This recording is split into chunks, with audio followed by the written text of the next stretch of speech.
బాధ్యత ఉండాలి కదా సార్. మరి ఇలాగే చేస్తాను, ఇలాగే ఎంతమంది ఇలా చంపేస్తారు. తను వచ్చింది ఒక ఊరు నుంచి ఒక ఊరు బతుకు కోసం అది వచ్చింది.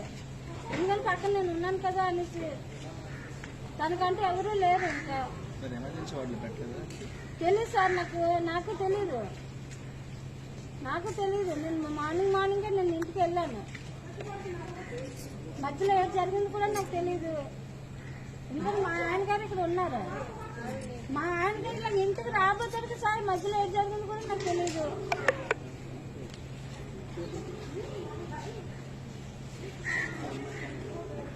ఏమన్నంటే అక్కడ ఆరోగ్యం మాట్లాడదు ఇలాగనే అంటున్నారు.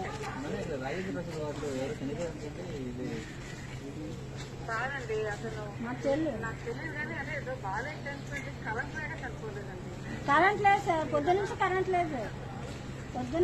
కరెంట్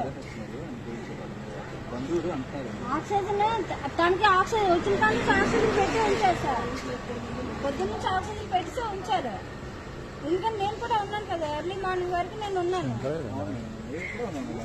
తను మధ్యాహ్నం కూడా అంటుంది, బావా కరెంట్ లేదు కదా, నాకు గాలి ఆడట్లేదు, ఉక్కిరిబిక్కరగా ఉంది, నాకు ఊపిరి ఆడట్లేదు అని చెప్తుంది. నేను ఫోన్లో అన్నీ నేను వింటున్నాను కూడా. మాట్లాడిన మాటలు నాకు తెలియదా సార్? మా చెల్లి మాట్లాడితే నాకు వినబడదా? నాతో మాట్లాడింది, మరి నాతో కూడా మాట్లాడింది కదా. నేను అబద్ధం చెప్తాను నేను.